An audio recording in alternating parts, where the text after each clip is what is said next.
Hello and welcome to the Spiritual 9 to 5 podcast, hosted by myself, Marie Groover, from The Corporate Psychic. This episode is about when to stay and when to go. For the first time, I think, ever, I dive into the teeter-totter or conflict of staying or leaving in romantic relationships. If this episode resonates, I invite you to like it, to share it, and to follow along for more episodes to come. Be in the work now so that you can be ready for the goodness later. If I had to tagline this episode and some of the wisdom that has recently been pouring out of me, this is what I would say. So, working in this industry, by this industry, I mean personal development, spiritual development, career development, leadership development, there is a common storyline, a common theme of I burned it all to the ground and I started over. I rose from the ashes. In this, people share about their massive sheddings into massive rebirth and growth. Things like leaving their jobs, marriages, relationships, life situations, homes, material possessions, etc., etc., etc., and how that set the stage for a new beginning. And oftentimes, this is very true. Whenever we see massive growth catalyzed, it feels like this big thing happens, a rupture or quantum leap. But often it's like the little things that lead up to the big things. But all we see is the big stuff, right? Like all we see is the divorce or the ending of the relationship or the leaving of the job or the migration away from the 9 to 5. So it makes sense that that people would ask this question of, when is the right time to let go of X? Because we all want that big growth, right? We want the catalyzed transformation. And so we ask, when is the right time to let go of X? What even is X? And in this scenario, I mean your boyfriend, your girlfriend, your partner, your familial ties, your career, your lifestyle, your diet, et cetera, et cetera, et cetera.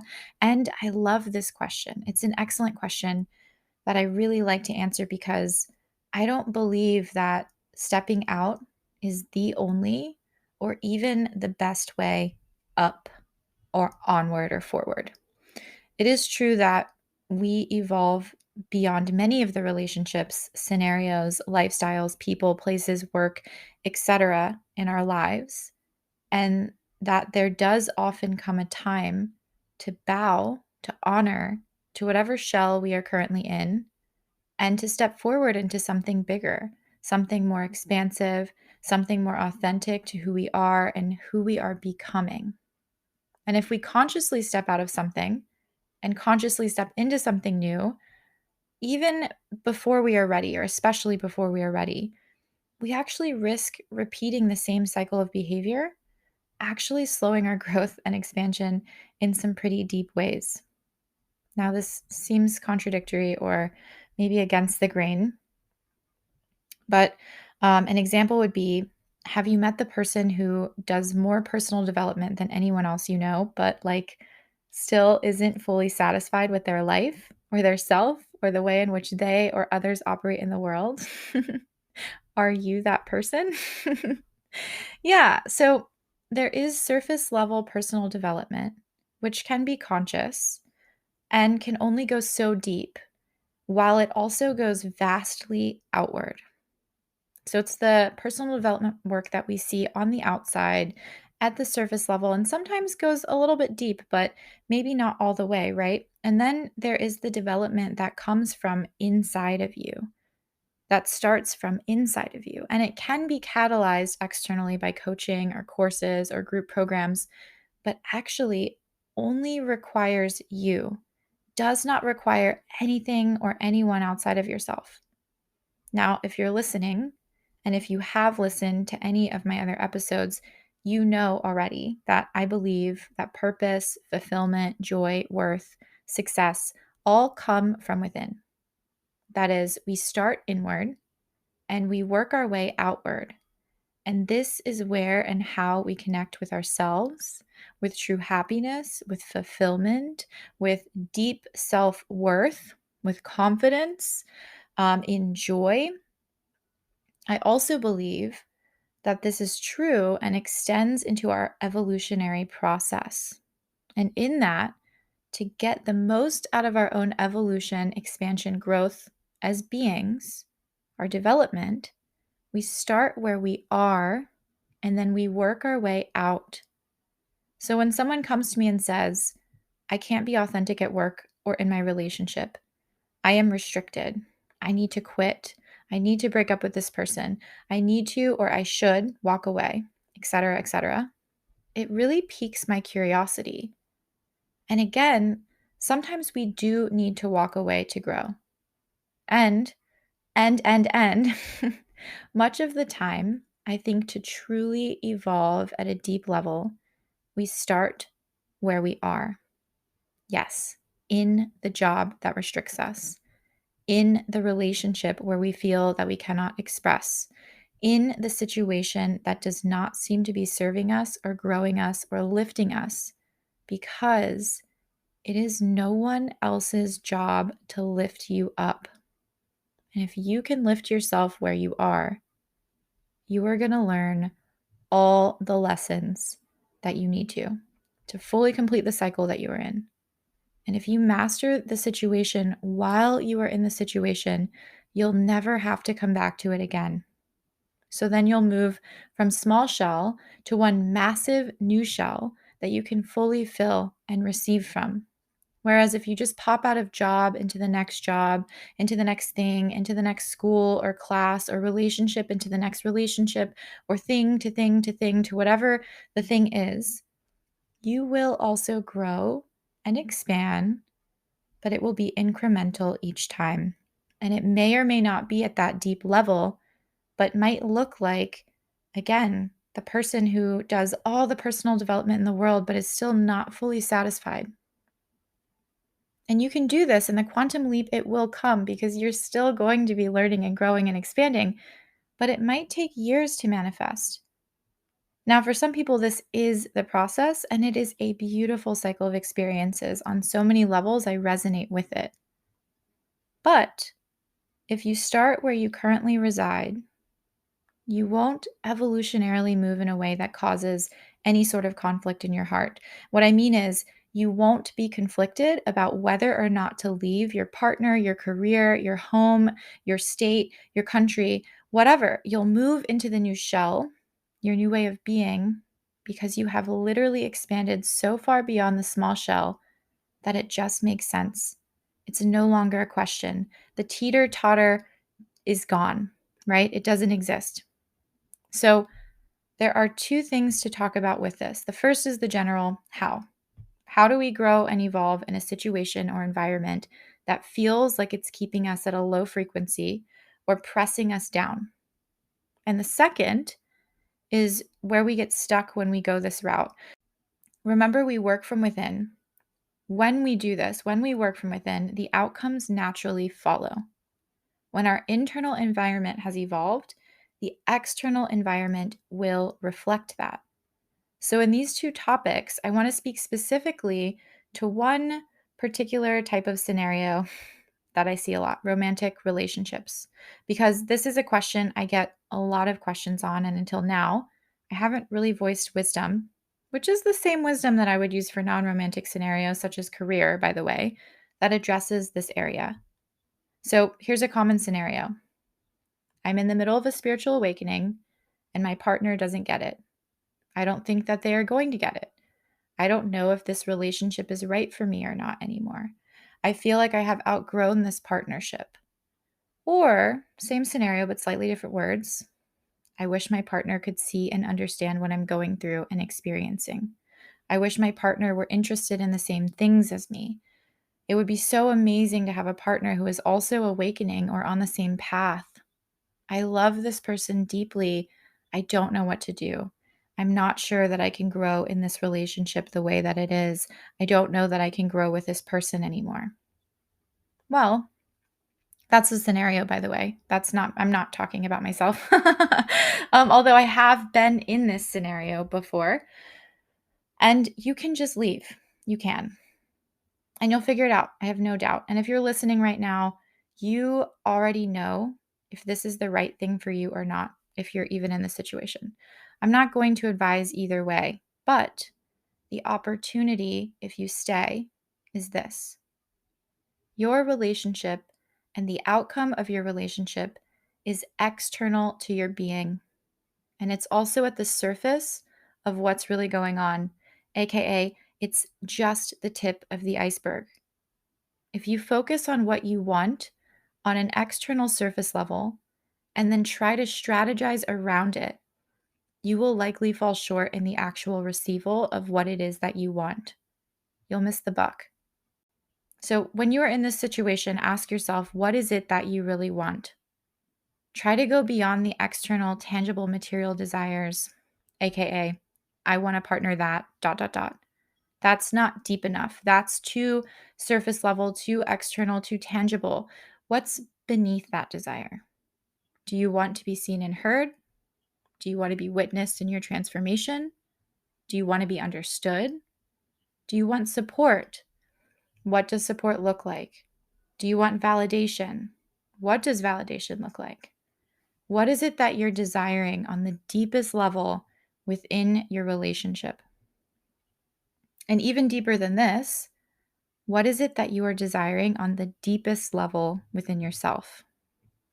Very likely, whatever it is that you most deeply desire is not going to be in a direct conflict with being in partnership, but occasionally it will be. I'm not going to dive into this today or this particular scenario, but if it piques your interest, I will speak to this in another episode. Essentially, the human experience and relationships are not linear. And sometimes the thing that we want the most is to be alone or to grow in a way that can only be realized in solitude for periods of time in our lives. Usually it's not forever, but sometimes it is lifetimes. Sometimes it's not. But even this, it's not something that necessarily needs to impede a partnership or rupture a partnership. And it's absolutely something that can be worked through if both parties are transparent and vulnerable and trusting and share openly, right? And so choose to do so. So when you know what you want and when you are clearer on what you want in your relationship, so let's say you desire to be fully seen and held in your being or in your transformation, ask yourself, are you willing to give that unconditionally, AKA without knowing that you will receive it back? Are you willing to give that unconditionally both to yourself and to your partner? So if you desire to be fully seen, can you see yourself? If you desire to be fully seen, can you see fully your partner, the person that's in front of you? And then ask yourself, what do you need? What support do you need? What do you need to do in order to receive what you want? If you want to be seen, are you willing to step into yourself fully in order to be witnessed as you are? Are you willing to ask for what it is that you truly desire? Are you willing to ask for support in stepping forward into yourself or into whatever it is that you truly desire? Are you willing to give yourself grace and compassion when you stumble in your new way of being? Are you willing to give your partner grace and compassion for navigating your connection with each other in your new way of being? Are you even willing to be seen? Are you willing to see your partner or anyone outside of you? Start there. When you can step into yourself, when you can embody your spiritual awakening and transformation, you will evolve regardless of who is in relationship to you and regardless of how they respond to you. That is your power. And those around you will either adapt and evolve and meet you and know, not be and do and believe exactly what you believe, but they will hold the space that you are in presence and respect. They might have to learn to do this, but they will. Or they will leave. Sometimes in relationship, they will try to make you small, unconsciously or consciously, because change and growth is scary AF. So even in that scenario, how can you hold compassion for that and still give them what it is that you want to receive? How can you see them where they are? How can you give them grace and give yourself grace? And ask yourself, what is the most loving thing that I can do for myself right now? And sometimes that does mean to exit.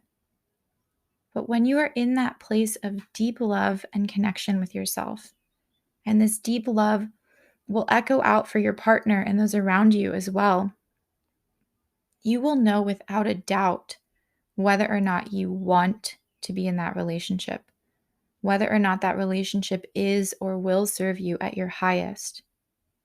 But until you practice allowing yourself to be seen, until you practice knowing what you actually want and need and desire, and allowing yourself to have it, even asking for it, even with the most spiritually awakened partner or human, even with the most relatable, similar person as you, you won't receive it. And if you can practice loving yourself and growing with yourself in your current state, if and when you are ready to shed it, you will. And when you're ready to receive the love that you so deeply desire from a partner that may or may not be your current partner, that completes the statement, I want a partner that ... you'll actually know how to receive it and you won't miss it. Plus, the fruits of your inner work will reflect outwardly, and it will echo out so far beyond your relationship, by the way. Now, sometimes we make this decision to stay because we do see this opportunity to grow within the scenario that we're in, but then we don't take the radical responsibility and accountability that's required for our own growth and expansion within the scenario. This is where we get stuck. We get even more stuck if we see the opportunity to grow in a current relationship, not because we see the potential for ourselves to grow and evolve into love and evolve into higher self, but because we see the potential for our partner to. This will not expand us or our relationship because, again, when we have that focus is external and the outcome is reliant on something outside of us. So gently, I remind you that transformative change, evolution, expansion, it starts from within. The things that you want to see outside of yourself must first be present inside of you. It already is, actually. And you must become aware of it and water those inner seeds. Because when the internal is ready, the external will follow in relationship, but also in career, in life, in work, in material, and intangible as well. If this episode resonated with you, please like, follow, share, comment. And I invite you to join the TCP community on Mighty Networks. You can find it at community.thecorpspsychic.com. And I am so stoked to announce that there's both a monthly and a yearly subscription offering at like a super no-brainer economical investment of $8 a month or $88 a year. You not only will be receiving behind-the-scenes discussion for this podcast, The Spiritual 9 to 5, where your voice will also be a contributing factor to our topics, but the community is where I host all of my monthly masterclasses, free if you're in it, where I offer all discounts and incentives for my work itself, and where my calendar opens up first. Plus, when you join a badass community who just might be your people. Folks that are expanding in spiritual, career, business, and beyond, and connecting through the wisdom of our shared experience. I would love to see you there, and thank you for listening.